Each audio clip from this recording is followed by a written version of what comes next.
할렐루야. 오늘은 우리 사랑하는 성도들과 함께 크리스마스를 지낸 후 첫날 우리 26일 월요일 저녁 주삼 기도를 통한 말씀 묵상의 시간을 함께 하도록 하겠습니다. 어제 하나님께서 우리에게 귀한 최고의 선물, 우리를 죄와 죽음에서 건지시기 위하여 화목제물로, 속죄제물로 이 땅에 보내신 어린 양 예수 그리스도께서 탄생하신 그런 성탄의 귀한 날을 함께 감사하면서 영광을 돌렸습니다. 아무쪼록 우리 안에 오신 하나님, 그 예수 그리스도의 오심을 우리가 늘 기쁘게 또 감격하는 마음으로 우리가 마음속에 간직하면서 그 예수님을 나의 삶의 왕으로, 나의 삶의 주로, 그리고 우리의 진정한 구주가 되심을 늘 확신하고 그의 다스림 속에서 늘 이기며 승리의 삶을 살아갈 수 있기를 다시 한번 주의 이름으로 축복하고 권면드립니다. 함께 기도하겠습니다. 하나님 아버지,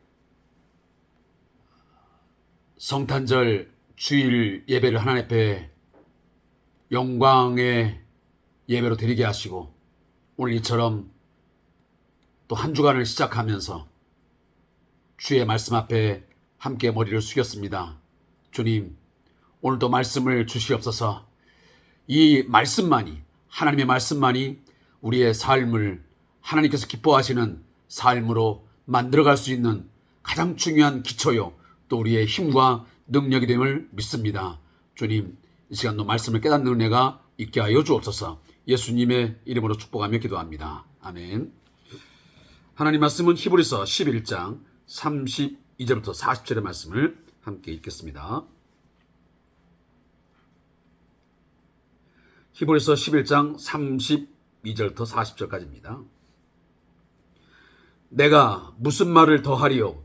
기드온, 바락, 삼손, 입다, 다윗 및 사무엘과 선자들의 일을 말하려면 내게 시간이 부족하려다. 그들은 믿음으로 나라들을 이기도 하며 의를 행하기도 하며 약속을 받기도 하며 사자들의 입을 막기도 하며 불의 세력을 멸하기도 하며 칼날을 피하기도 하며 연약한 가운데서 강하게 되기도 하며 전쟁에 용감하게 되어 이방 사람들의 진을 물리치기도 하며 여자들은 자기의 죽은 자들을 부활로 받아들이기도 하며 또 어떤 이들은 더 좋은 부활을 얻고자 하여 심한 고문을 받되 구차히 풀려나기를 원하지 아니하였으며 또 어떤 이들은 조롱과 채찍질 뿐 아니라 결박과 옥에 갇히는 시련도 받았으며 돌로 치는 것과 톱으로 켜는 것과 시험과 칼로 죽임을 당하고 양과 염소의 가죽을 입고 유리하여 궁핍과 환난과 학대를 받았으니 이런 사람은 세상이 감당하지 못하느니라. 그들이 광야와 산과 동굴과 토굴에 유리하였느니라. 이 사람들은 다 믿음으로 말미암아 증거를 받았으나 약속된 것을 받지 못하였으니 이는 하나님이 우리를 위하여 더 좋은 것을 예비하셨은즉 우리가 아니면 그들로 온전함을 이루지 못하게 하려 하심이라. 아멘. 오늘 함께 읽은 본문 말씀의 제목은 믿음의 선진들의 예, 5번째입니다. 오늘 본문을 요약한 것을 함께 읽어보겠습니다. 저자는 구약의 모든 믿음의 사람들을 이야기하기에는 시간이 턱없이 부족하다고 말하고 있습니다. 그들은 믿음의 놀라운 능력과 승리, 또 박해중의 인내, 그리고 가난과 고통을 이겨내는 모습을 우리에게 보여주고 있습니다. 이런 믿음의 사람들에게는 세상이 별 가치가 없는데 그 이유는 하나님이 예비하신 더 좋은 것을 소망하기 때문입니다.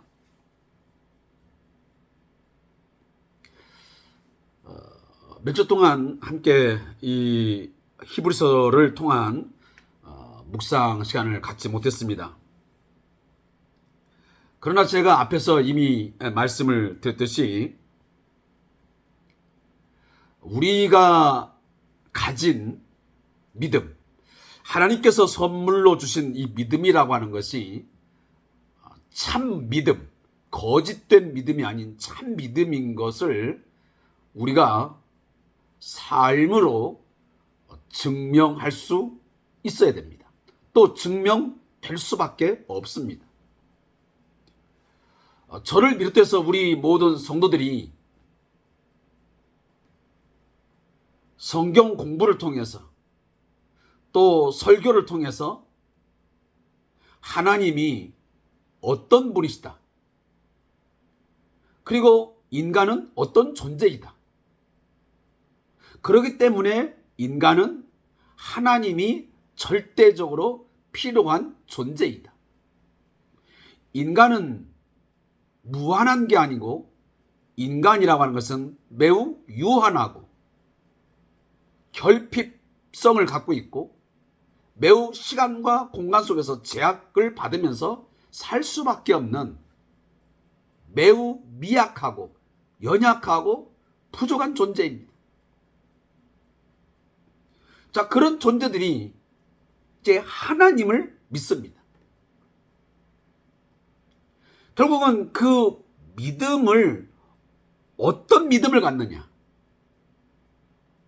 라고 하는 것은 그 사람의 삶에 그대로 나올 수밖에 없습니다. 결국은 믿음은 삶의 열매들로 드러나는 거죠. 우리가 가진 믿음이 좋은 나무이면 좋은 열매를 맺을 것입니다. 그러나 우리가 가졌다고 하는 이 믿음이라고 하는 것이 거짓된 믿음, 또 잘못된 믿음이면 나쁜 열매를 맺게 될 것입니다. 특별히 히브리서 11장에 보면 믿음의 장이라고 우리가 보통 읽었습니다. 여기 히브리서 11장에 보면 제일 먼저 믿음의 정의를 언급했습니다. 그래서 우리들이 이미 히브리서 11장을 처음에 들어올 때에 이 본문에 대한 이야기들을 이미 거론한 적이 있습니다. 믿음이 무엇이냐? 그것은 믿음은 바라는 것들의 실상이요 보이지 않는 것들의 증거니 선진들이 이로써 증거를 얻었느니라. 자, 믿음은, 우리가 가진 믿음이라고 하는 것은 손으로 만질 수 있는 것이 아닙니다. 맛을 보아서 그 맛을 느낄 수 있는 것도 아닙니다. 우리의 육신적인 어떤 귀로 또 입맛으로 우리의 시각으로 볼 수 있거나 느낄 수 있는 것이 아니죠. 자, 그럼에도 불구하고 이 믿음이라는 것은 바라는 것들의 실상이다. 실체라고 말합니다. 우리가 믿는 하나님은 허상이 아니지 않습니까? 그는 실체입니다. 실제 존재하시고 그는 일하시고 우리의 삶 가운데 역사하십니다. 그래서 오늘 성경도 끊임없이 이 믿음이라는 것은 허상도 허구도 아닌 바로 실체요 실제적인 것이다. 뭔가 그 안에 있는 것이 실체가 있음을 뭐 한다고? 증거해 준다고 말합니다. 따라서 이 히브리서 11장에 보면 과거 우리의 믿음의 조상이라고 하는 아브라함을 이야기하면서 아브라함, 이삭, 야곱 등등 족장들의 이야기를 쭉 열거를 합니다. 그리고 그 이후에 많은 구약에 우리의 믿음의 선진들의 믿음의 삶을 나열하고 있습니다. 그들은 믿음으로 살았다고 말합니다. 그래서 우리가 성경 읽다 보면 믿음으로 라는 말을 계속 반복하는 것을 오늘 히브리서 11장에서 발견하게 됩니다. 결국 그들이 그러한 삶을 살아갈 수 있었던 것은 그들에게 참 믿음이, 온전한 믿음이, 하나님에 대한 온전한 믿음이 있었기 때문에 가능했다고 말씀합니다. 그들이 무엇 세상적인 학문에 대한 지식, 어떤 삶에 대한 노하우, 인간적인 어떤 삶의 경험들, 인간적인 인맥, 그런 것들이 있었기 때문에 세상의 돈과 명예와 권력, 어떤 지력, 금력, 그런 것들이 있었기 때문에 신앙의 삶이 가능했다라고 말하지 않냐고, 철저하게 믿음이 있었기 때문에 믿음으로 그들은 그렇게 세상을 이기면서 온갖 시험과 역경, 고통들을 이겨내면서 하나님 앞에서의 삶을 살아갈 수 있었다라고 말하고 있는 것입니다. 그래서 오늘 본문 보면 기드온, 바락, 삼손, 입다, 다윗 및 사무엘 선자들, 그들 수많은 사람들이 다 믿음으로 살아갔다. 더 많은 사람들을 이야기하기에는 뭐가 부족하다? 시간이 부족하다. 맞습니다.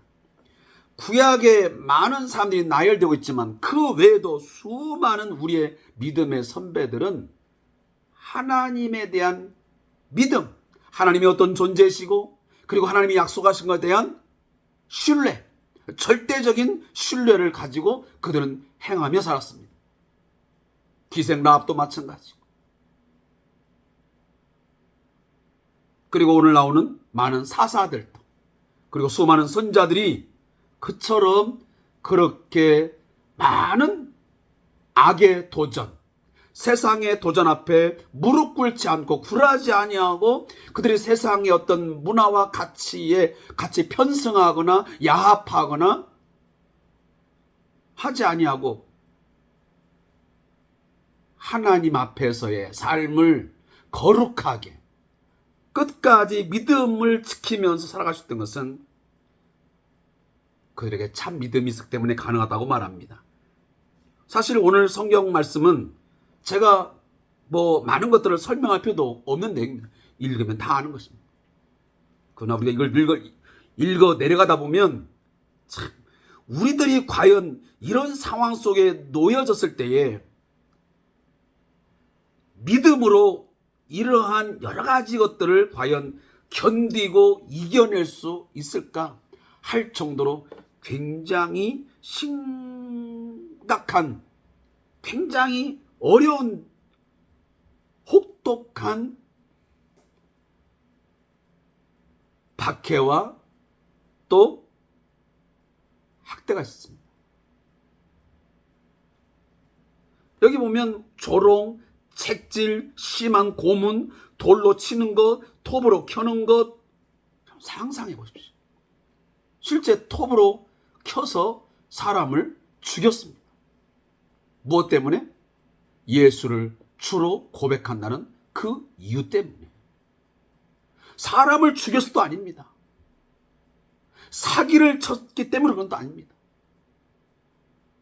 그 어떤 이유도 아니고, 이들은 모두가 다 하나님이 살아계시고, 그리고 예수가 진정한 우리의 구주이시고 왕이심을 믿는다라고 하는 그 이유 때문에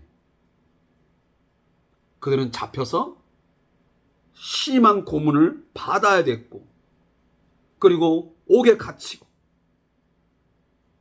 어떤 때는 양과 염소의 가죽을 하나 입혀가지고 내보내져가지고 세상에 방황하면서 결국은 요즘 말로 말하면 거리에 내몰려가지고 궁핍과 환난과 학대를 받으면서 살아야 되는 그런 지경까지 놓인 사람이 많았습니다. 그래서 광야와 산과 동굴과 토굴에 유리하면서 살아야 되는 그러한 우리의 신앙의 선배들이 있었다는 것입니다.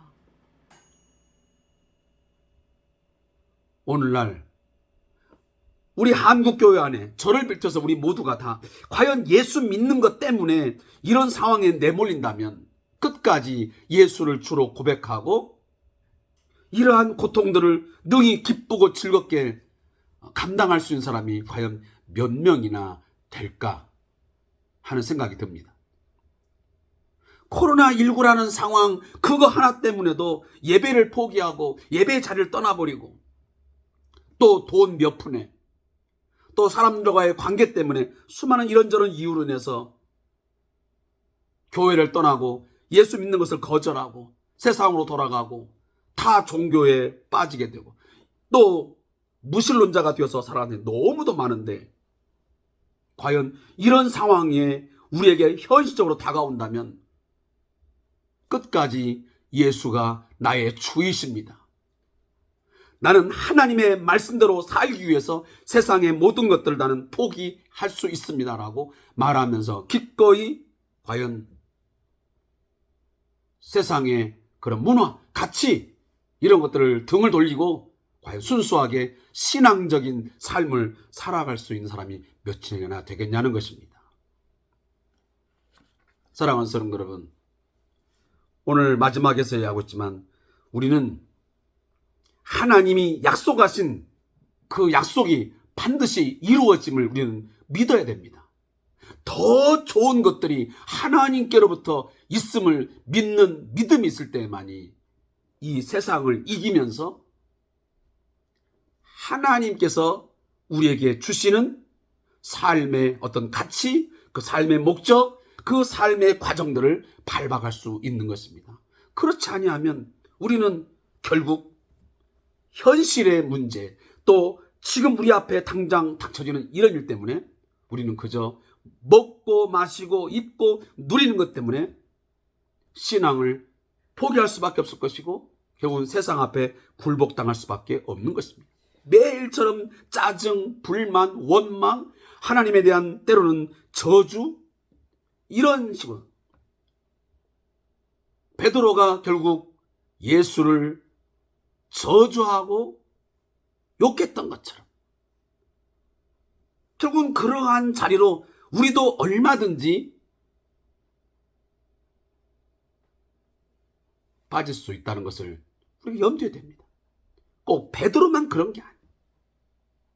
세상을 사랑하여 돌아간 그 많은 사람들의 이야기가 결국 나의 이야기가 될 수 있음을 우리는 알아야 됩니다. 우리가 이러한 본문들을 읽으면서 다시 한번 우리의 삶을 또 우리의 믿음을 다시 한번 점검할 필요가 있습니다. 제가 예전에 말씀드렸지만 결국 좋은 신앙, 좋은 믿음은 삶으로 귀결되는 것이고 또 좋은 그 삶이라는 것은 결국은 참 믿음이 있음을 증명하는 것입니다. 그래서 믿음과 삶, 신앙과 삶이라는 것은 불가분리의 관계인 것이고 이건 뗄 수 없는 것입니다. 손바닥의 앞뒤와 같습니다. 동전의 양면입니다. 함께 가는 것이죠. 여러분 이 사실을 꼭 여러분 마음에 염두에 두시면서 여러분 믿음의 삶을 살아갈 수 있기 바랍니다. 저자의 묵상을 읽겠습니다. 자, 히브리서 저자는 믿음은 영적인 구원을 얻는 데만 필요한 것이 아님을 수없이 많은 인물들의 사례를 통해 보여주고 있습니다. 믿음의 사람들의 공통점은 세상에 아무런 가치를 두지 않았다는 것입니다. 이들의 소망이 이 땅에 있지 않고 하나님이 약속하신 하나님의 나라에 있었기 때문입니다. 그들은 하나님의 약속, 하나님 안에 있는 것들에게 가장 큰 인생의 모든 것을 걸었던 것입니다. 결국 믿음이 없으면 이 세상에만 가치를 두고 살기 때문에 하나님과 멀어질 수밖에 없는 것이고 결국은 신앙을 버릴 수밖에 없는 것입니다. 누구든지 세상을 사랑하면 아버지의 사랑이 그 안에 있지 아니하다고 요한일서 2장 15절에 말씀하고 있습니다. 이 말씀처럼 믿음이 없으면 세상을 사랑하게 되어 하나님과 관계가 깨어지게 된 것입니다. 그리고 하나님을 결국은 잊어버리는 것입니다. 하나님이 나에게 그동안 베푸셨던 모든 은혜와 사랑들을 다 깡그리 잊어버리고 결국은 세상으로 돌아가 세상과 짝하면서 세상이 추구하는 것들에 결국은 욕심의 눈이 어두워서 살 수밖에 없는 것이죠. 문제는 세상을 사랑하면 세상의 노예가 되어 하나님의 백성으로서의 모습을 잃어버리고 결국은 비참한 결국은 삶을 살게 되고 결국 마지막 날에는 버림을 당한다는 것입니다. 마치 맹인이 빛을 잃고 어둠 속에서 살아가는 것처럼 하나님의 나라를 보지도 기억하지도 못하게 된 것입니다. 잠깐이면 사라져버릴 이 세상의 것들에 집착하며 살아가는 것은 매우 안타까운 일입니다. 그런데 아쉬운 것은, 참 가슴 아픈 것은 많은 성도들 가운데 이렇게 경험하다 보면 정말 저분이 하나님의 나라를 믿는 것일까? 하나님을 정말 믿기나 하는 것일까? 할 만큼 정말 의구심을 갈 정도로 세상에 푹 빠져 사는 사람 많습니다. 또 양다리를 거치고 살아가는 사람 너무나 많습니다. 성도는 유한한 세상보다, 잠깐 있다 없어질 세상보다는 영원한 하나님 나라의 소망을 두고 살아가는 것이 가장 지혜로운 것이고 또 마땅한 것입니다. 자, 무릎기도입니다. 하나님, 믿음의 눈을 열어주셔서 세상이 아니라 하나님을 사랑하게 하소서. 세상 나라가 아닌 하나님의 나라를 소망하면서 그 천국을 소망하면서 살게 하여 주시옵소서. 믿음으로 하나님이 완성하실 하나님의 나라에 대한 소망으로 가득하게 하소서. 아멘. 사랑하는 성도 여러분, 제가 이런 말을 한다 그래서 혹시 지금의 삶을 그러면 아무렇게나 살아라, 대충 살아라 하는 말 아닙니다. 분명 이 세상의 삶도 우리가 성실하게 최선을 다하여 살아가야 합니다. 그렇지만 우리의 궁극적인 우리의 마음의 시선들은 어디에? 결국은 저 영원한 천국 하나님의 나라를 바라보고 살아야 된다고 하는 것입니다. 하나님의 다스리심을, 하나님의 통치하심을 늘 우리가 갈망하면서 그것들을 우리가 기대하면서 살아가는 것이 우리 믿음의 삶의 가장 온전한 모습이고 가장 행복한 삶을 살아가는 방법입니다. 여러분 그 말씀 꼭 여러분 기억하시면서 이번 한 주간 이제 한 해의 마지막 마무리 단계입니다. 잘 마무리하시고 새해를 새롭게 계획하는 우리 성도들 되시기를 주의 이름으로 권면을 드리겠습니다. 오늘도 주삼 교회를 통한 말씀 묵상하는 시간 함께 해주셔서 감사합니다. 내일도 주 안에서 함께 승리의 삶을 살아갈 수 있기를 바라겠습니다. 감사합니다.